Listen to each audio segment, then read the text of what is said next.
Hoje nós vamos dar sequência à série que nós iniciamos no domingo passado com o tema O Poder do Equilíbrio. Semana passada nós falamos um pouco sobre que o equilíbrio não apenas entre o que é bom e o ruim, mas equilíbrio entre aquilo que é bom. A Bíblia diz que a maturidade ela vem através do equilíbrio das coisas boas também. Uma coisa boa realizada de maneira desequilibrada acaba se tornando prejudicial à nossa vida. E hoje nós queremos dar sequência a essa série chamada O Poder do Equilíbrio. Estou abrindo aqui deixa eu ver aqui que eu acho que desconectaram a internet daqui.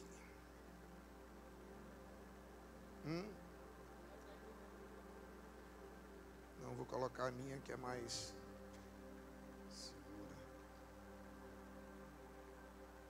A internet aqui da igreja está mais lenta do que o Jonas jogando bola. Só Jesus. Pronto, conectou. Vamos lá, deixa eu voltar aqui.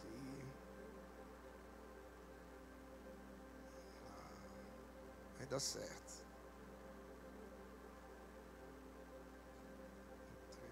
3.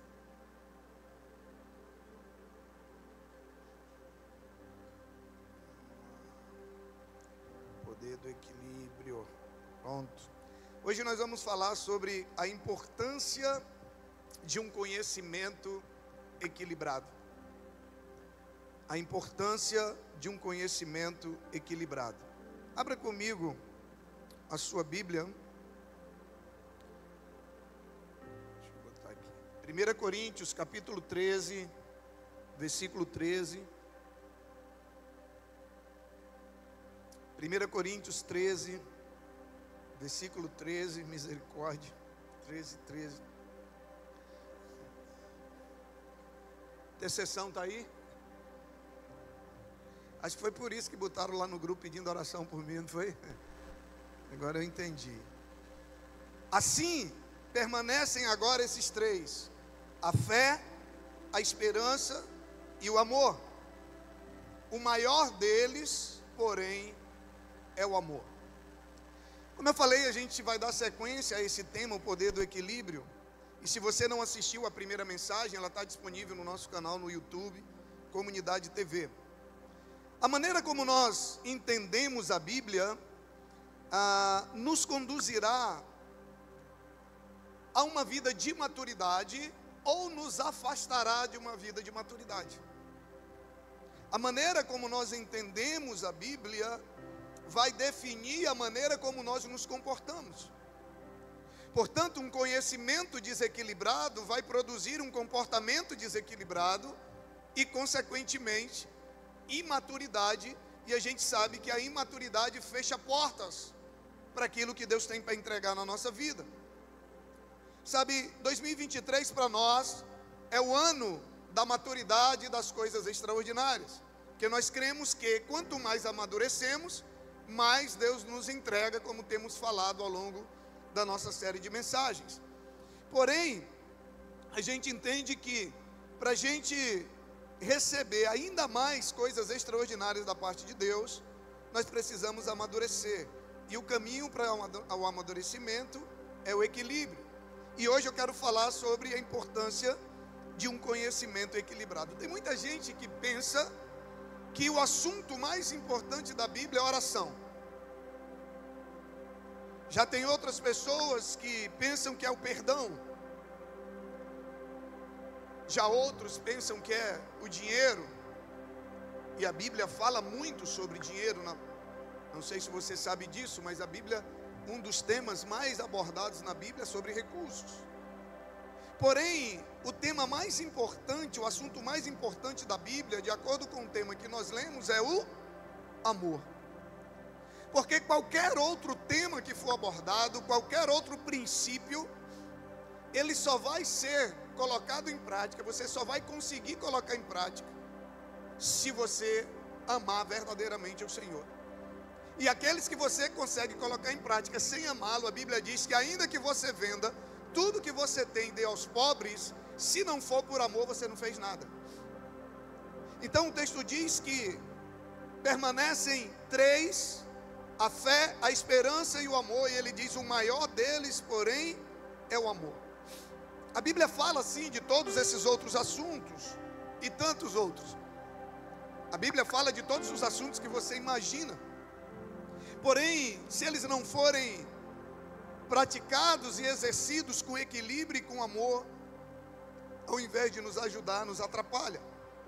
E é incrível como hoje muitas pessoas acabam super enfatizando um determinado tema da Bíblia em detrimento de outros, a ponto de esquecer que existem outras verdades na palavra. E isso causa um desequilíbrio. E para que a gente seja um cristão maduro, equilibrado, a gente precisa ter um conhecimento equilibrado. Uma leitura e entendimento equilibrado das Escrituras são necessários não apenas para nos conduzir à eternidade, mas também para nos dar uma vida de vitória e de conquistas aqui na terra. Um conhecimento equilibrado da palavra é a chave para que a gente possa viver tudo que Deus tem para nós. Paulo, ele nos ensina em Atos capítulo 20, versículo 27, ele diz assim: pois não deixei de proclamar-lhes diga comigo, toda a vontade de Deus. Não apenas parte, mas toda a vontade de Deus. O equilíbrio deveria ser a marca de quem decide ler, de quem decide viver, de quem decide pregar o Evangelho, de quem decide pregar a vontade de Deus nas Escrituras. Se você observar, toda heresia, toda seita, ela nasce de uma interpretação desequilibrada das Escrituras. Ela nasce de uma abordagem, de apenas uma parte da Bíblia. Quando se trata das Escrituras, equilíbrio quando se trata da Bíblia, não é você enfatizar todos os assuntos da Bíblia com a mesma ênfase, não. É você dar a cada assunto na Bíblia a ênfase que Deus dá. Porque Deus não dá a mesma ênfase a todos os assuntos. Então nós precisamos entender que nível de importância determinado assunto tem para Deus na Bíblia, e nós devemos dar aquele nível de importância. Todos os assuntos são importantes, mas nós precisamos identificar o que Deus coloca como prioridade, como esse texto diz. O texto não diz que a fé e a esperança não são importantes, ele só diz que o amor é o mais importante do que os outros dois. E a gente precisa entender a importância desse equilíbrio, porque quando Paulo nos ensina que nós devemos proclamar toda a vontade de Deus, é porque a Bíblia vai dizer que a vontade de Deus, a palavra de Deus, ela é útil para nos ensinar, para nos corrigir, para nos confrontar, para nos orientar. Ela é útil para tudo, para nos alimentar. O problema é que às vezes a gente só quer ouvir determinado tipo de palavras, e aí a gente acaba crescendo de uma maneira não saudável, de maneira desequilibrada. Eu ia falar algo aqui, mas eu não vou falar não, porque pode ter alguém aqui, mas vamos lá. Fala não, a minha esposa disse ali, fala não. Mas em tudo que você observa um desequilíbrio, você vai perceber que tem prejuízos. Equilíbrio deveria ser a marca de quem quer crescer, de quem quer amadurecer, de quem quer viver todas as promessas de Deus na sua vida. Nenhum assunto, por exemplo, como a Bíblia diz, recebe mais atenção do que o amor. Quando nós enfatizamos mais o dinheiro do que o amor, a gente acaba gerando cristãos mais gananciosos do que amorosos.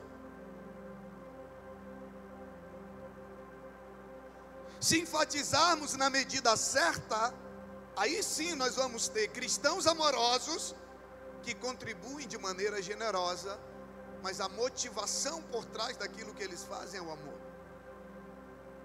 Por isso que eu digo que equilíbrio, quando se trata da Bíblia, não é você tratar todos os assuntos da mesma maneira ou na mesma ordem, não. Existe uma ordem de prioridades, existe uma ordem de importância que Deus trata a cada assunto. Como eu falei, o assunto de dinheiro é um dos assuntos que mais tem causado desequilíbrio e consequências terríveis para o corpo de Cristo. É um dos assuntos que mais tem causado desequilíbrio e prejuízos ao reino de Deus. Por quê, pastor? Porque no extremo nós temos, infelizmente, nós temos igrejas e líderes que enfatizam com desequilíbrio a questão monetária. Porém, nós temos num outro extremo, nós temos visto com muita tristeza pessoas querendo atacar esse tema e negar que é um tema bíblico e que é uma ferramenta que Deus levantou para abençoar o seu povo. Ou seja, de um lado tem gente que está muitas vezes extorquindo a igreja, e do outro lado há um grupo que quer negar essa doutrina bíblica acerca dos dízimos, das ofertas, da generosidade, que não deixa de ser bíblica. Então essas duas posturas, elas são prejudiciais à igreja. A primeira delas, quando se enfatiza de maneira exagerada a questão monetária, isso tira a credibilidade da igreja. Isso afasta pessoas da igreja. Mas por outro lado, se a gente vai para o outro extremo e acha que é uma doutrina que não é bíblica, que não se deve falar de dinheiro na igreja, que não se deve pregar sobre dízimos e oferta, isso prejudica o estabelecimento e a expansão do reino de Deus. Porque sem recurso você não faz nada aqui nessa terra. Você pode ter o coração cheio de amor, transbordando de amor. Na hora que a Energisa chegar ali para cortar a luz, você vai dizer: não, nós somos uma igreja cheia de amor, querido, não corte a luz. Não, eles vão cortar. Se não tiver din-din, eles vão cortar. Então nós precisamos de equilíbrio. Sabe, se queremos ser maduros, a gente não pode ler a Bíblia com os óculos da nossa convicção.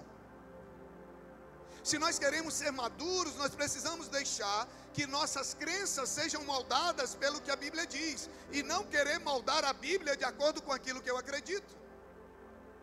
Porque tem muita gente que quer moldar a Bíblia ao seu padrão. Ele quer viver uma vida cristã de acordo com aquilo que ele pensa, e não de acordo com aquilo que a Bíblia diz.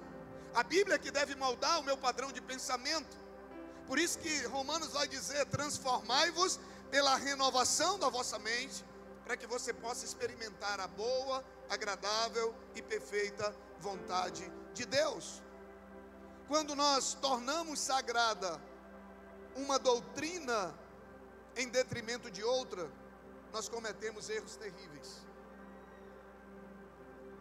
A gente acompanha muitas vezes na televisão quantos erros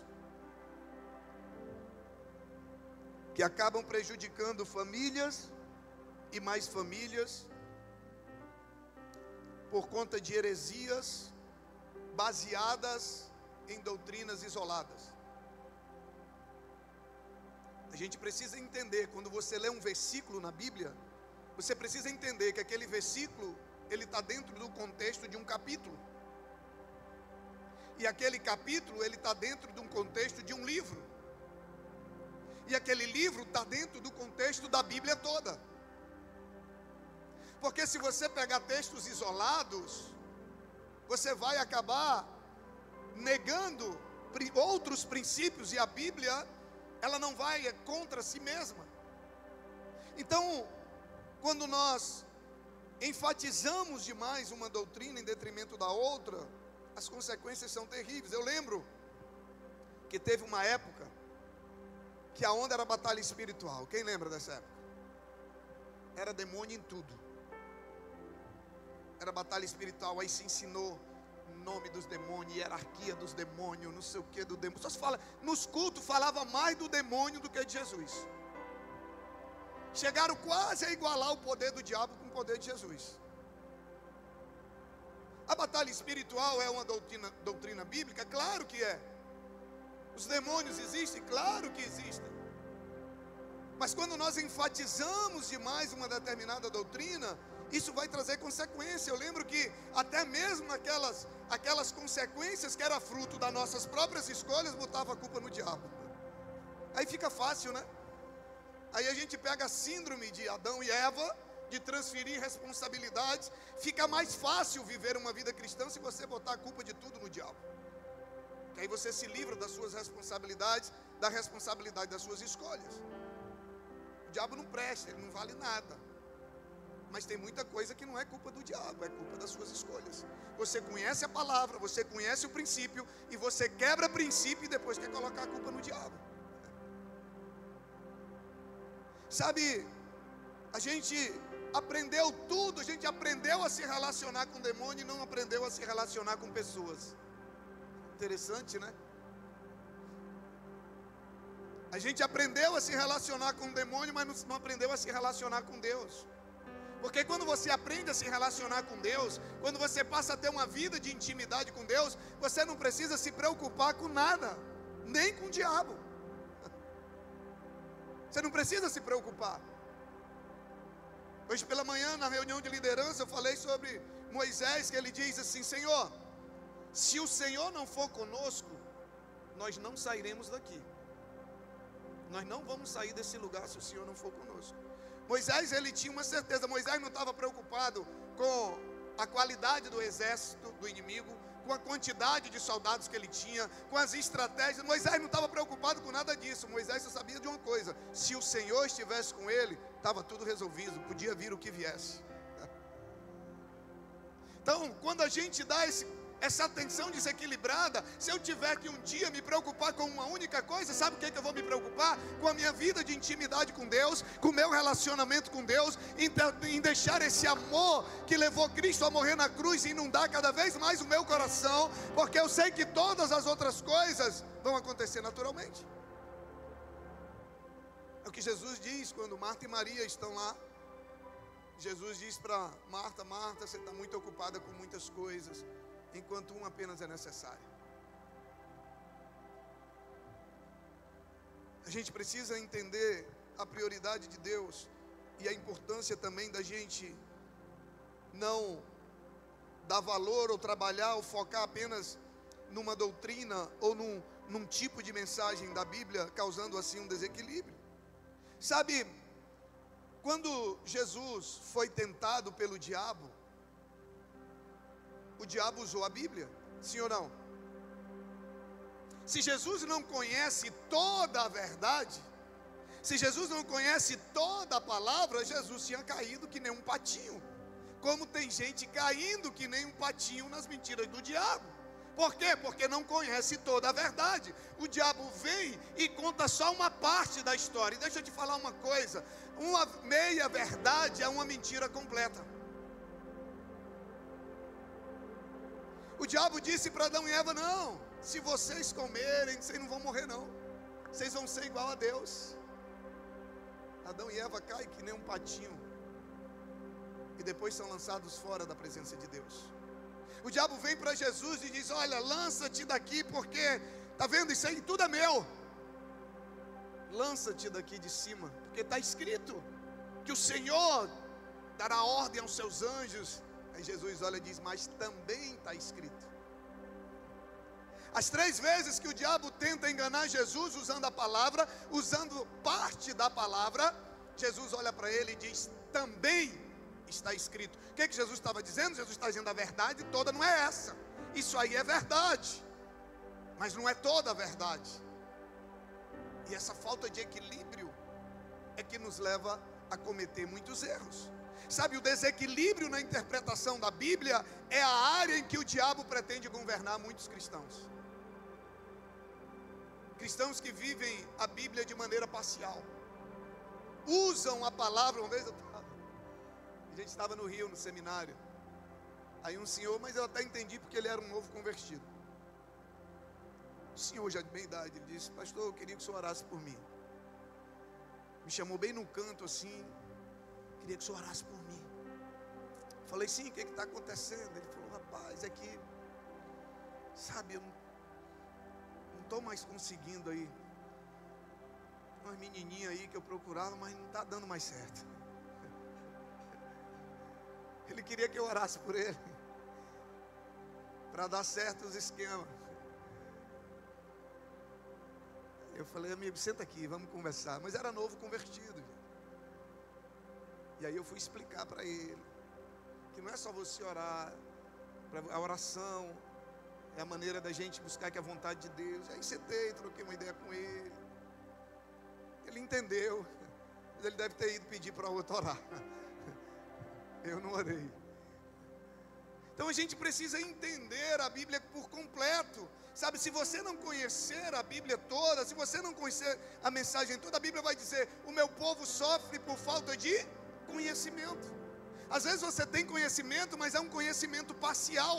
E pior do que a gente não saber, é a gente achar que sabe. Porque quando a gente não sabe, a gente vai em busca. Quando a gente acha que já sabe de tudo, a gente para. E conhecimento, você nunca chega lá quando se trata de conhecimento. Seja da Bíblia, seja na tua vida profissional, seja em qualquer área. Quando se trata de conhecimento, você nunca vai chegar lá. Você vai estar sempre crescendo, crescendo, crescendo, aprendendo, aprendendo. O desequilíbrio de uma verdade poderia ter matado o ministério de Jesus. Jesus poderia ter caído ali. Tem muita gente caindo, porque o diabo está contando só a metade da verdade, e a pessoa achando que aquela é a vontade de Deus.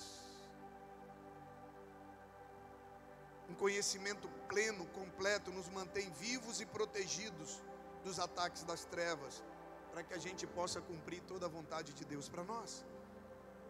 Muitos, por conta do desequilíbrio, têm destruído a si mesmos e aquelas pessoas próximas a ele, porque estão apegadas de maneira desequilibrada a uma única verdade bíblica. Pessoas que são incapazes de responder para o diabo: também está escrito. Pessoas que são incapazes de defender a sua fé, de argumentar. Por quê? Porque não conhecem. Tem um conhecimento apenas parcial.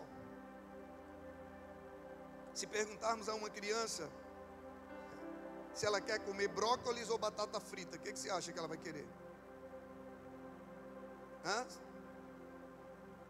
Batata frita. Mas se ela comer só batata frita, ela vai crescer de maneira saudável? Não. Sabe, não dá para a gente continuar sendo teimoso a ponto de distorcer textos bíblicos para justificar aquilo que a gente acredita. A vida com Deus é para quem decide se render completamente a Ele, a sua vontade e a sua palavra. Às vezes a gente fica contando historinhas para nós mesmos, para justificar o nosso erro, e no fundo a gente sabe o que a Bíblia diz, a gente sabe o que deve fazer, o que não deve fazer. Sabe, a interpretação bíblica é uma das questões mais importantes para a igreja. Por quê? Porque dela resulta a maneira como nós nos comportamos. Dela resulta a maneira como nós vivemos a nossa vida. Quem interpreta de forma errada, acaba agindo de forma errada. O problema é que não dá para a gente pegar a batata frita do perdão de Deus por nós e não pegar o brócolis do nosso perdão para o outro.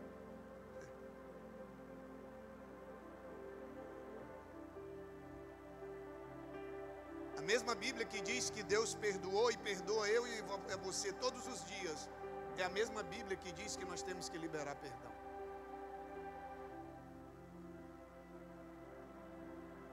Precisamos estar atentos no fato de que um versículo faz parte de um contexto. Precisamos praticar o que nós aprendemos para poder ampliar o nosso nível de compreensão. Geralmente, quando as pessoas pegam partes isoladas da Bíblia, é muito difícil você ver alguém declarando esse versículo: arrependei-vos, raça de víboras. Você não vê. Um dos mais famosos deles que a gente gosta é: somos mais do que vencedores em Cristo Jesus. Só que esse texto está dentro de um contexto bem diferente do que a gente costuma falar. A gente fala desse texto como partindo de um triunfalismo, como se a vida cristã fosse sempre uma vida, sabe, sem dificuldades, sem lutas. Não, eu sou mais do que vencedor. E aí a gente faz da palavra um mantra, a gente faz da palavra, sabe, um chavão, e acha que isso vai resolver a nossa vida. Não vai. Esse texto Paulo escreveu depois de passar por inúmeras dificuldades, prisão, tempestade em alto mar, tudo ele diz. Mas sobre todas essas, ele diz: quem vai nos separar do amor de Deus? E ele cita uma série de situações difíceis, e no final ele diz: mas em todas essas coisas, nós somos mais do que vencedores em Cristo Jesus. A gente precisa de equilíbrio no conhecimento da palavra. E a gente precisa praticar aquilo que a gente aprende para ampliar o nosso nível de entendimento da Bíblia. Porque deixa eu te falar uma coisa: tem coisas que você vai entender para obedecer, e tem coisas que você só vai entender se você obedecer. Tem coisas que se você não obedecer, você nunca vai entender, nunca vai fazer sentido para você. Tem coisas não, tem coisas que você vai entender, mas é isso aqui. Mas tem coisas que você vai olhar, mas não faz sentido. Mas na hora que você obedecer, você vai entender. Por quê? Porque quando você obedecer, você vai desfrutar da promessa.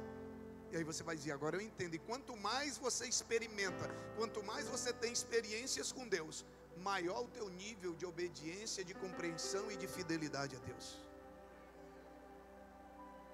Tiago, capítulo 1, versículo 22, ele diz: quem ouve, mas não pratica, engana a si mesmo. Não só precisamos conhecer por completo, como precisamos obedecer em tudo aquilo que está escrito, se queremos amadurecer a ponto de nos tornarmos aptos para receber tudo aquilo que Deus já tem preparado para nós, desde o dia em que nós nascemos. Tem coisas que Deus tem preparada para você, só esperando você crescer. E o crescimento vem pelo equilíbrio. E o equilíbrio do conhecimento é fundamental para você ter maturidade. Nós temos procurado ser uma igreja equilibrada. Nós temos momentos proféticos, nós temos momentos de ensino, nós temos momentos de comunhão, onde você aprende, nem tanto através do que você ouve, mas através das relações que você constrói, que são os GCs. Nós temos o nosso Instituto de Capacitação Vida, uma vez por mês. Julho está de férias, agosto, dia 21 de agosto é a nossa próxima aula. É onde a gente fica aqui 3 horas estudando a Bíblia sobre um tema, de maneira para você entender de maneira completa. Agora tem gente que só gosta da conferência profética. Tem gente que só gosta do eis que eu te digo. O eis que eu te digo é importante, mas o eis que eu te ensino também é. O eis que eu te corrijo também é. O eis que eu te disciplino também é.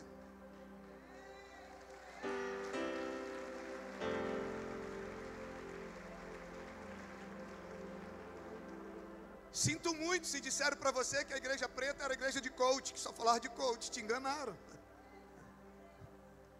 Te enganaram. Porque aqui nós queremos viver princípios, e princípios de uma maneira completa. Nosso culto de quinta-feira é um outro tipo de vitamina, diferente do de domingo. Se você não está vindo no culto de quinta, você está crescendo com alguma deficiência no seu organismo. O culto de domingo é um outro tipo de alimento, quinta-feira é outro, o GC é outro, as conferências proféticas são outras, as mentorias são outras, as academias de líderes são outras, e quando você junta tudo, você tem um equilíbrio. E aí você vai crescendo de maneira equilibrada, amadurecendo e se tornando apto, e Deus diz: agora eu posso entregar, porque agora Ele está preparado para receber.